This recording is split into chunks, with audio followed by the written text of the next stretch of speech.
link. Okay, so we're going to talk about lesson number 3 for introduction to Cheerdance and lesson number 4 for your elements, types, and basic movements in Cheerdance. Again, may I remind you of your deadline. Today is November 29. Deadline for your videos will be on December 5. Finals for set of quiz will be on December 5 to December 11. So this will be our last meeting for this semester. Next week, December 6, you will use your time to take your 4 set of quiz. So anytime we meet dyan. And then December 15, 16, and 17, that will be your finals examination. By December 20 or 21, I'm just going to send you your finals grade. Tapos itry nyo na i-compute kung papasa kayo for the subject. Again, next week, December 5 to December 11, the quiz is open for that 7 days.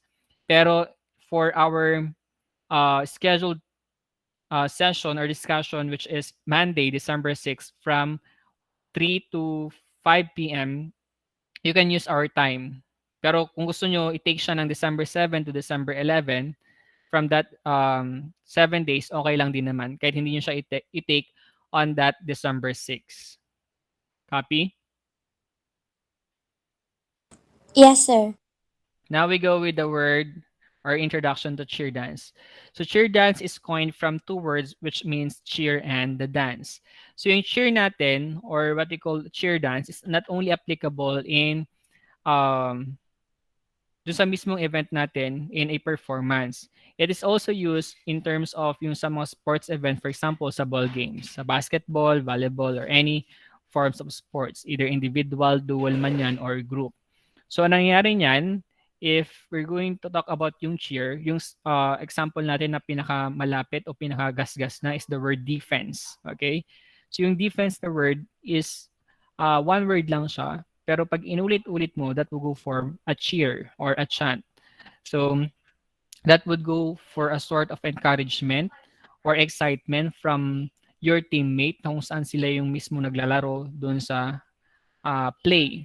O yung iba naman, they also associated yung kanilang pangalan dun sa mismong cheer. For example, Magnolia, Ginebra, Pure Foods. Okay? So, ang pinaka-common pa dyan would go for the let's go, let's win, let's fight. Yun yung pinaka-common na cheer na ginagamit sa isang team fight. So our team game or to cheer is to shout out words or praises that may well motivate team and perform better during the game. So that will go as a form sort of encouragement in order for the team members to participate well and to give their best shot kapag nandun na sila sa isang laban.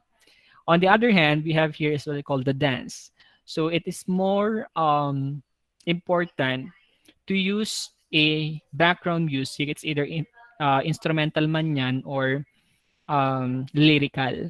So we have here the word rhythm. The rhythm is the most important part in terms of a dance because that will serve as your guide para hindi ka malito o hindi ka parang tatanga-tanga kung kailan ka papasok o kailan ka lalabas ng isang play o isang sayaw. That's why in terms of a choreography, you need to focus on the rhythm because that rhythm would be your basis in terms of how many steps or routines or figures you're going to create in a 3 or 5 minutes routine. For example, in a street dance competition or cultural show, mga folk dance, ganyan, presentation. Wherein after the women dance, sumasayo yung mga babae, pupunta sila sa likod sa may riser o kaya sa backdraft. Then they're trying to change their costume. So while changing their costume, papasok naman yung mga lalaki or other set of group, pwede ring babae, sa harap to entertain the audience while they're changing their costume. So that is a form of your dance. It's very important in terms of your movements from one area down to the other. So cheerleading is an activity in which participants called cheerleaders. So ang tawag natin sa mga perform ng isang cheerleading is cheerleaders, yung mga tao. But if we're pertaining to the activity, that's what they call a cheerleading. This cheer for your team is a form of encouragement, encouraged from chanting slogans to intense physical activity. It can be performed to motivate sports teams to entertain the audience or for competition. If you have watched some of the telecast videos or game from PBA or even for NBA, mga Lakers, ganyan. Mapapansin niyo meron yung mga babaeng na parang naka-sports bra, tapos meron silang hawak-hawak na pom-poms, tapos yung pambaba nila is maikling Yeah. palda. So that will go for a sort of a cheerleaders or cheerleading form na kung saan they would also fit into an entertainment na kahit hindi pa sumasabak ng laro, yung mga paborito ng mga audience na mga basketball players, okay? Na hindi pa sila sinasalang, nandun sila for every set to entertain the audience. For example, before the set or before they play of the first quarter, nandun na sila performing their routine. Okay, so while waiting in preparation for the coaches, they're waiting for other players to go into the court areas. Okay, bago magsimula, they should perform. Then after that, they also perform at the halftime. Okay, at the end of the second quarter, and then before mag third quarter, doon sila papasok. So para hindi maburyong o hindi mabagot yung mga manonood natin, they should be the one to perform into the audience para hindi sila umalis. At of course, yung while waiting for the third quarter or third set of a game, meron silang pinapanood.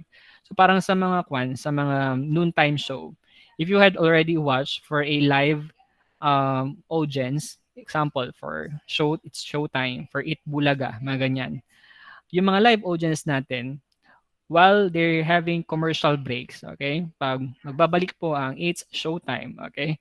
So in terms of the noon break or theoretical commercial break, meron tayong mga artists na kung saan they also perform for their live audience para hindi sila mabagot, kakahintay kasi nga if we are into sa mga bahay-bahay natin and watching the television, hindi tayo malilito o hindi tayo mababagot kasi nga may pinapanood tayong mga commercial break.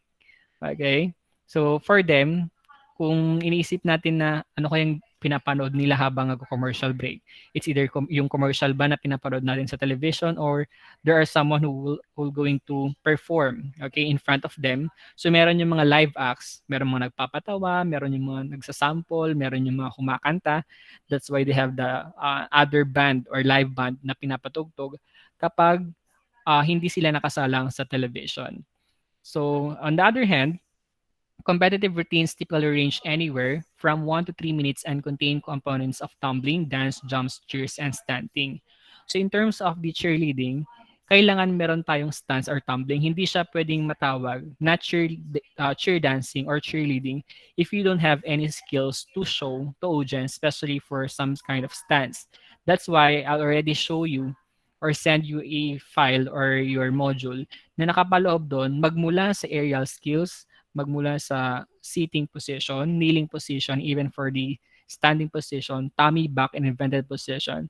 Okay, it also covers the different floor skill stance. Kasi kung papasok lang tayo sa jumps, cheers at dance, okay, that would only go for a aerobic exercise. Hindi siya papasok sa cheer dance category.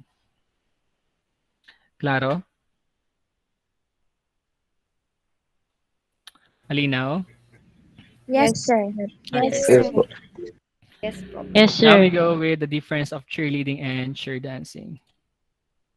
So for cheer dancing, this is rooted from the word cheerleading. Cheerleading as well known as developing US, and cheer dancing in the elementary, high school, and college levels has always been the opening salvo for intramurals in campuses in the Philippines. Okay, for example, dati dito sa Perpetual, we only celebrate intrams for 3 days. Ngayon, 5 araw na siya, from Mondays to Fridays. And for the first day, okay, day number 1, yan yung presentation ng mga event o kaya ng mga what call this one, ng mga participants. For example, day number 1, these are the participants from Mr. and Miss UPH. Number 2, these are the participants from the competing teams for Mobile Legends tournament, mga ganyan. So, nakapaloob doon sa day number 1, even for the opening salvo. Especially for some students na may religion subject or nasa Catholic school, merong pamisa on the day number 1 bago sumabak sa iba't ibang event on the next day or next event. So, mostly sa mga hapon o kaya medyo pagabi na, doon sineset ang mga cheer dance competition, street dance competition. And here in the university, ang pinaka-common natin is doing a street dance competition for the 7 competing teams. We have the CBA, the CAS department, CIHM, CITE, CAE, senior high school, and then the basic ed. So, pito yan, 7 competing teams. And mostly, lahat ng ball games or sports games ay nasa pinakadulo. Kasi nga, sila yung mga kinakailangan ng mas malaking oras. Okay, for example, Wednesday to Friday, nakaset lahat yan sa ball games. Kasi nga, meron tayong tinatawag na elimination and championships. Sa elimination pa lang, depende yan kung ilang participants meron tayo. For example, 7 competing teams. Tapos ang kinakailangan, 2 entries per teams or 2 players per team. So that we go for 2 times 7, we go for 14 players. So for that 14 players, kailangan pa natin i-set kung ilan yung available na materials. For example, table tennis. Ang table tennis natin, dalawa lang. Ang ping pong balls, 10. Ang paddle natin o yung raketa natin, 3. Okay, so maghihiraman-hiraman pa sila. So, we'll also consider that one. Kaya nasa pinakadulo sila or sila yung pinakamaraming oras, okay, doing their event. Other than that, for the preparation ng mga sports or ball games, we will also consider yung kung anong elimination ang gagamitin. For example, we have 3 types of elimination. Number 1 is the single elimination or what we call your knockout round. Pag sinabing knockout round or single elimination, for example, Ako versus Gumarang. Kung sinong talo kay na Ako at Gumarang, wala na siyang laban. Ibig sabihin, pwede na siyang umuwi, pwede na siyang matulog kasi wala na siyang laban. Number 2, elimination is what we call the double elimination. Pag sa double elimination, dito papasok yung win to win versus loser to loser.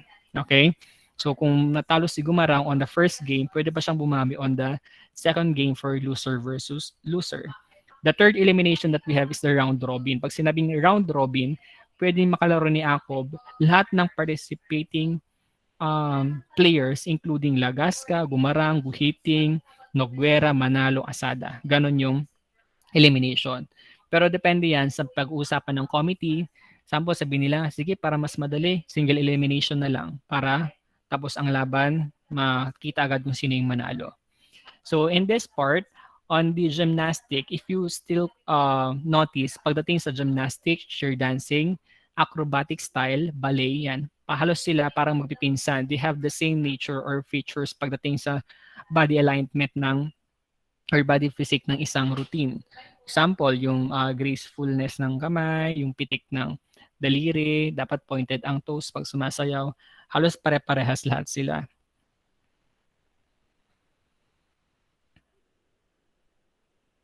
Next, there are basic cheerleading motions that nearly all cheerleaders use, whether you cheer for a school, squad, or do competitive cheer. Knowing each motion can help you learn new routines quickly and easily. Performing the motions correctly helps the entire squad appear uniform and sharp during performances. So, ang pinaka features naman ng cheer dancing or cheerleading is that sharp ang movements. Hindi pwedeng lalamya-lamya. If we're going to compare yung movements natin for a parang socio-cultural, yung mga nagpo-folk dance with the cheer dance, sobrang layo. So, on the elements of the cheer dance, we have 5 elements here. Number 1 is the arm motion, the jumps, kicks, splits, leaps, and turns. We will not focus on the jumps up to the turns kasi nasa module nyo na yan. We'll only focus with the arm motion. So arm motion, this is divided into 3 sections. Number 1 is the basic, number 2 is intermediate, and number 3 is your advanced moves or what you call your advanced motion.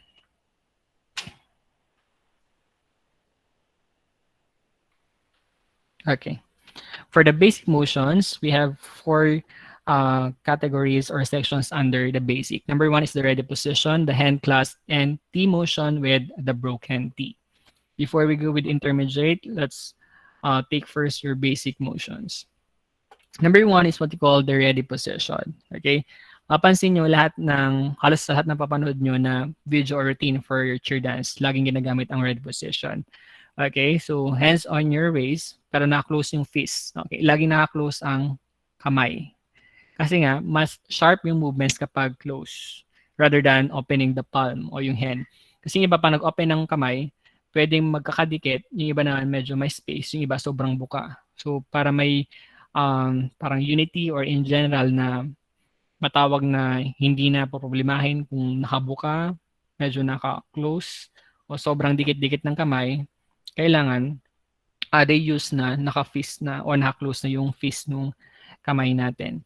So ready position, pwedeng may pom-poms, pwedeng wala, basta nasa may hip area yung inyong kamay. Ang ready position ay ginagamit before and after a skill or stand. For example, when you go into a pyramid, ready position muna, tapos ibabagsak yung katawan sa baba, then ililift ka papunta dun sa pyramid. Yung iba naman, after the skill or stand, for example, after ng pyramid, bagsak mo ganyan, bagsak mo yung paa mo, kamay mo sa gilid, yung gaganon, and then you go for the ready position sa may waist mo. Then, go to another formation. It's either pyramid, inverted pyramid, ayan. Next, on the hand clasp. Ang hand clasp is different from hand clap. Ang hand clap ay ito, magkalapat, buong kamay. Pag clasp naman, para siyang shake hands. So, ganito siya. Okay? So, papasok yung apat na daliri ng isang kamay mo sa gitna ng palm at saka ng hindoturo. So, this one. Hand clasp. This one, ginagamit naman siya, pwede going to other formation. So, yung iba, yuyuko pang ganyan, tapos tatakbo. So, that is a form of hand clasp. The T motion and broken T, ginagamit no sa succession. Pag sinabing succession, for example, this is number 1. Ang number 2, ito.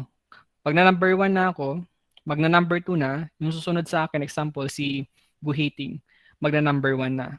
Okay?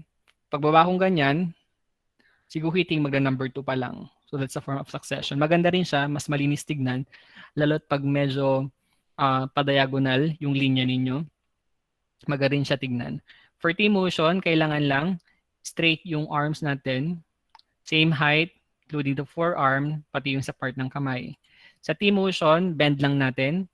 Yung fist o yung kamay ay papasok closer with the chest, and that will go for broken T. Sa touchdown, okay, malilito dito. Pag touchdown, dapat nakataas yung kamay. Touchdown natin, both of raise your both hands upward, pero hindi naman siya medyo wide kasi pupunta na sa V motion. Dapat pantay lang o straight lang yung kamay. Again, naka fist ulit yung kamay. The V motion, pwedeng high V or low V. And then 45 degrees will also use in this area. Sa V motion naman, ginagamit din siya sa succession. Pero yung parang fan effect o parang pamaypay. Na pag nagganyan ka, mag-side yung ganyan, same with the other one, papunta doon, ganun.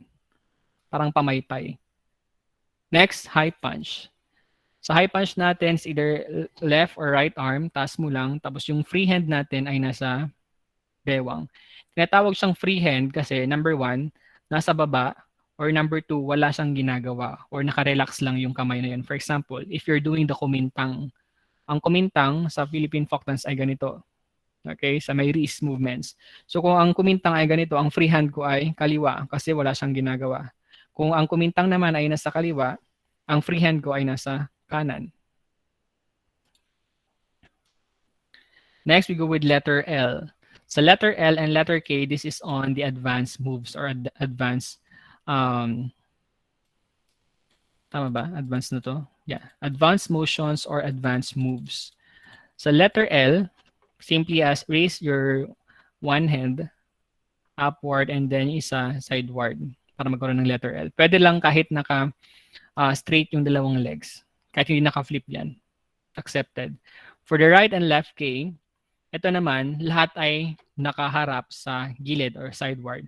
Pansin nyo, yung kanyang paa, sideward, yung torso o yung kanyang chest ay nakaharap din sa gilid. And then yung kamay, pattern siya ng letter K o diagonal position or line. Pero yung mukha dapat nakaharap sa audience. So that will go for the right and left K. That we go for topic number 3, which is Introduction to Cheerdance. May tanong? Yes, sir.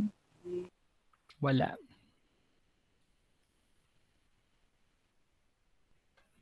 Next, for topic number 4, the last topic for finals, which is the elements for Cheerdance.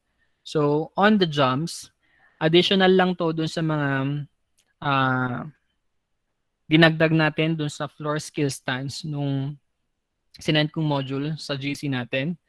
So cheerleading jumps range from simple, quick jumps to more complex contortions. Jumps are used at sporting events as well as cheerleading competitions. The common cheerleading jumps are that you will see from squad to squad, state to state, or even country to country will different.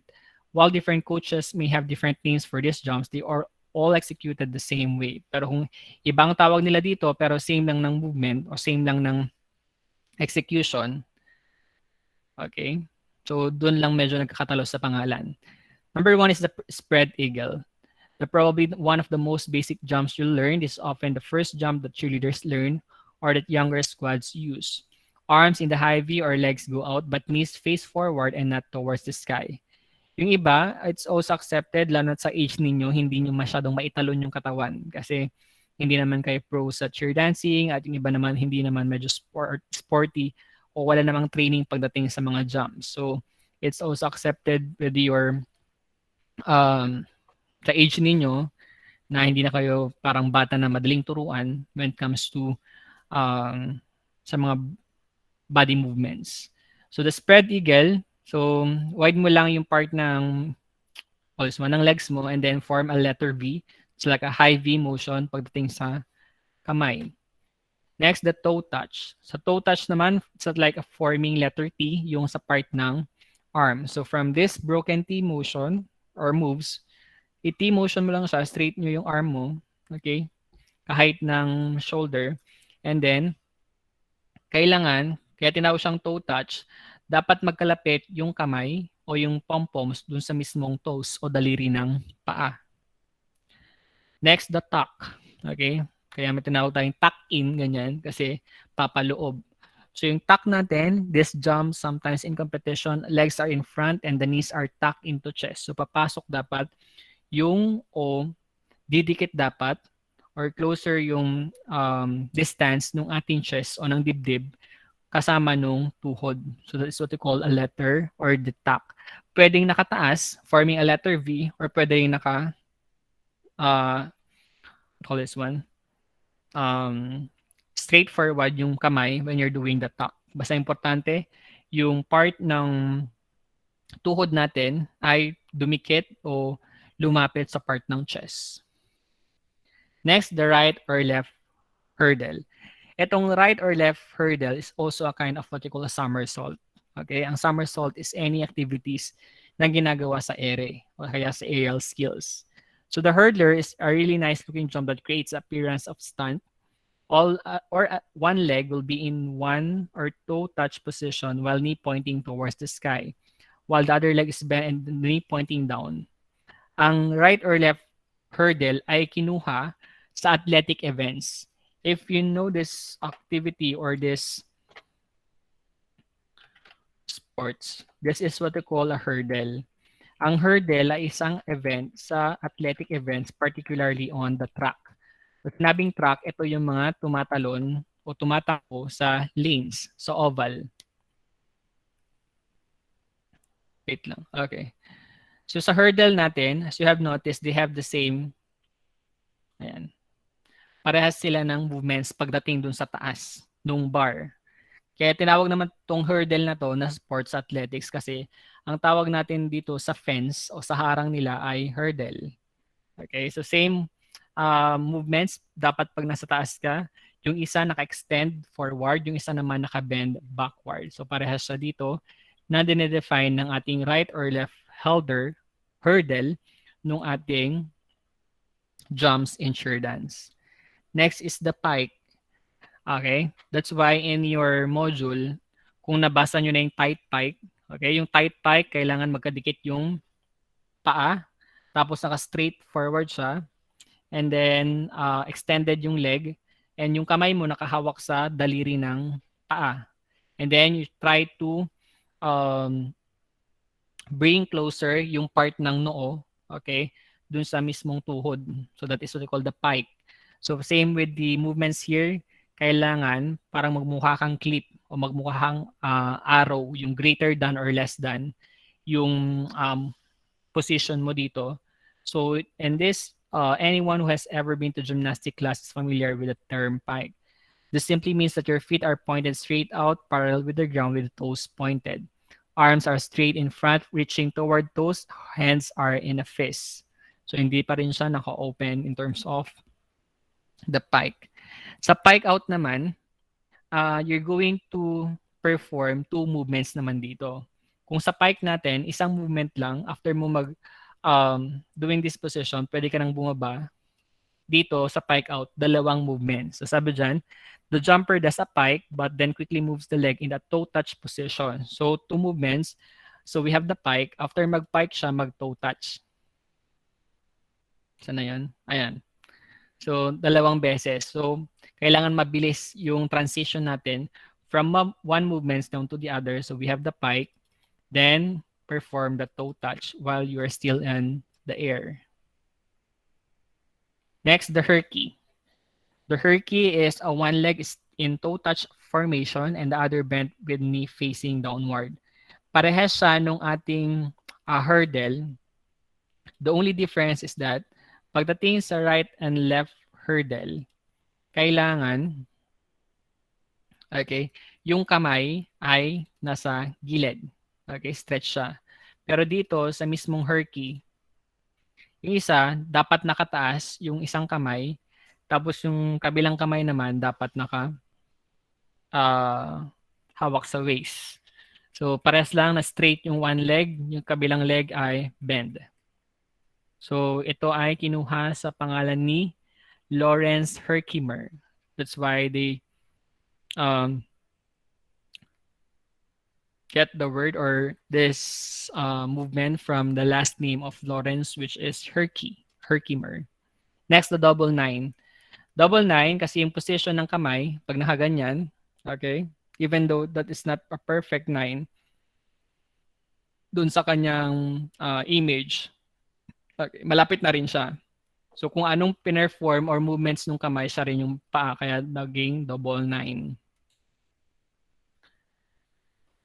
Okay, let's go with the requirements of a good jumper. Number one, flexibility.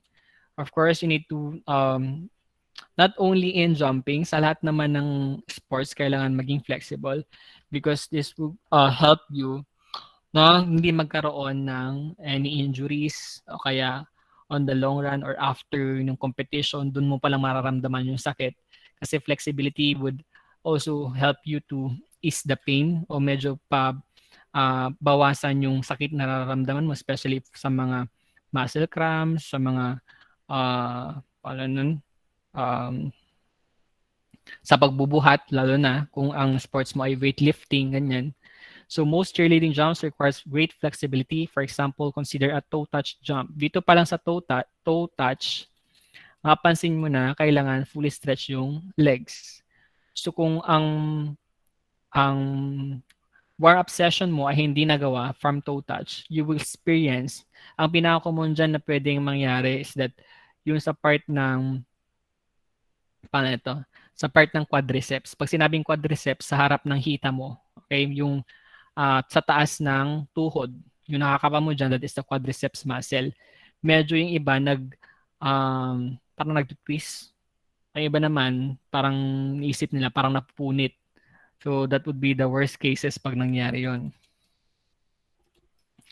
Next, the timing. Okay, sa timing naman, papasok yan, especially sa mga finals competition, even for practice na kung saan meron na yung nakaset na music ninyo, na pag nag-twirl yung music, yung may mga sound effects na kung saan itataas kayo o kaya succession ng jumps, kailangan pasok doon. Na pag nasa ere ka na, tapos babagsak, doon pa lang dapat, doon pa lang papasok yung mga, pangalan ito, yung mga movements, especially connected din dapat dun sa music. So next we have here is the muscles. Um, your leg muscles will help you achieve height necessary to jump. Your arms muscles have to be able to remain stiff so you don't look wobbly with air. Not only, but believe it or not, jumping is aided by your arm muscles. Ang same sila ng preparation for athletics events. Yung mga tumatakbo sa oval, yung mga 100-meter hurdles, 110-meter sprint, ayan. Parehas lang sila ng pangalan ito, ng preparation or ng training. Same with gymnastic. Okay, kasi nga sabi natin kanina, halos magkapareho ng features or nature ang gymnastic, acrobatics, ganyan, na they require mostly with their movements ay flexibility and development ng muscles. Next, we have here the kick and splits. Sa front kick, ganyan lang. Pero yung iba, dahil medyo yung range of motion ng paa ay hindi ganoon kataas, okay lang kahit hindi ganyan kataas yung uh, level ng leg natin. Especially sa one leg balance. Sa one leg balance nga, kahit may taas mo lang ng konti na kasing level nung waist mo, okay na rin yun.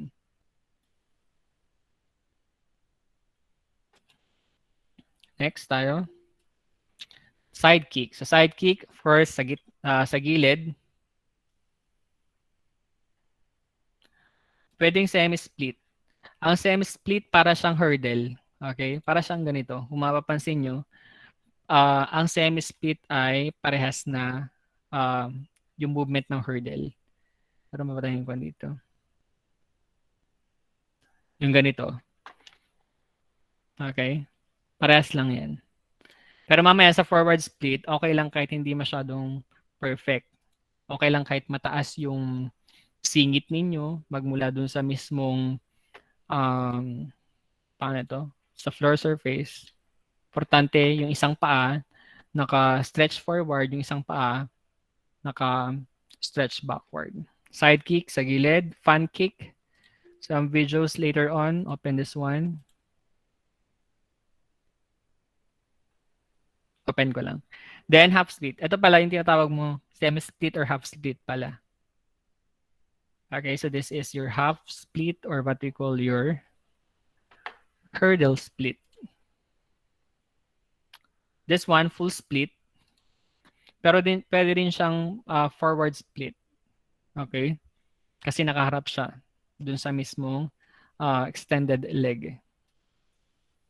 Ito, front split naman kasi naka-side ang direction ng mismong right and left leg niya. Pero pag ganito kasi, nakaharap ka, it's either one of your leg na naka-extend forward.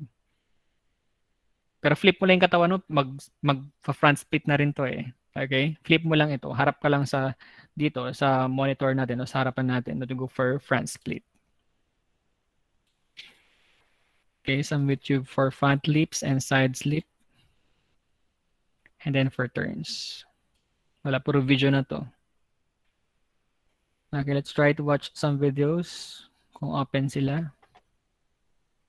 Okay, this one. With the PK. So that's a tombe, and then you step up on the left Wait leg lang. with a straight PK.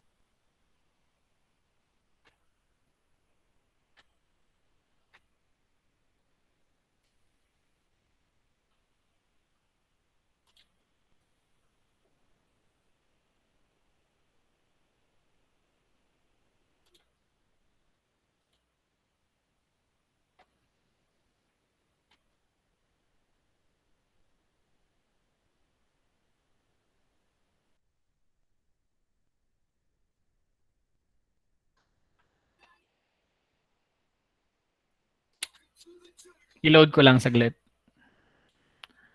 First, we have here is your fan kick.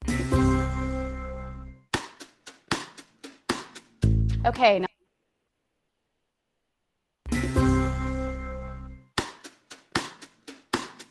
Okay, now let me show you how to do a fan kick properly. You start with a fondue tendu, and you go tombe, chaîné, fan kick. Fan kicks can be on releve in either four starch with a fondue or with a stretched leg. You can do them with a piqué as well. Let me show you the piqué. So that's a tombe, and then you step up on the left leg with a straight piqué leg, and you go tombe up and around.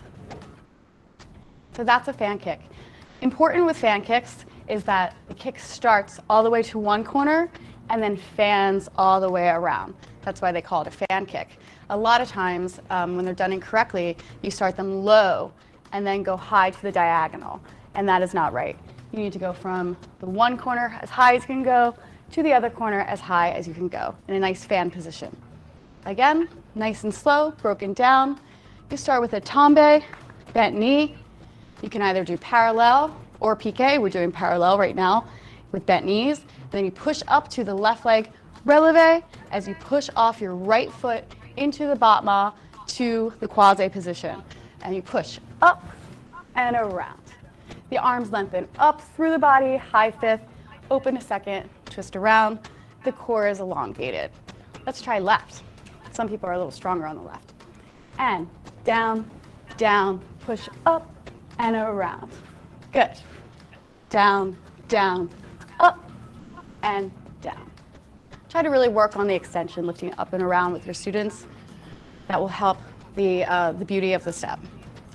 And now consecutively, 2 in a row.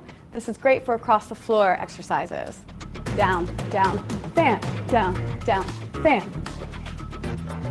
Now, Next, we have Frida turns.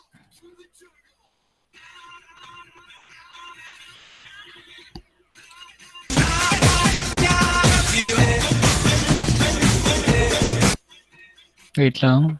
Loading. Welcome to the jungle!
Next, we have the leap.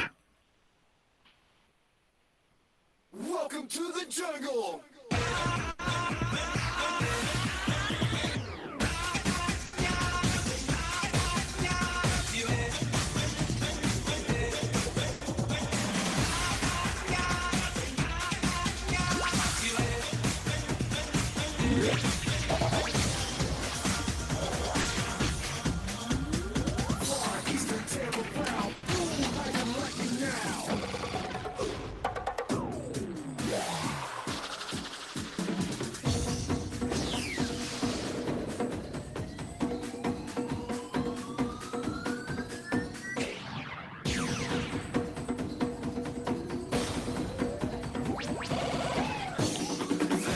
Kapahinga, mas.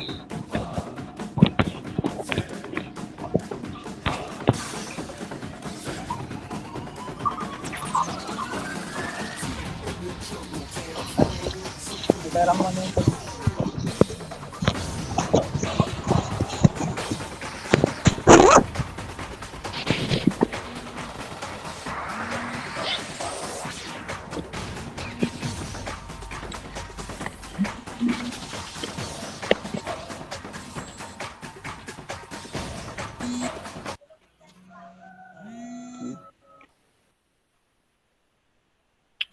Okay. So that's the end of topic number 4 for finals, which is the elements, types, and basic movements for cheer dance. Okay na ang 10 minutes na preparation for you para sa sitting position and tummy back inverted position. Tapos na kayo standing, di ba? Last week. Yes, sir. Okay. So I'll give you 10 minutes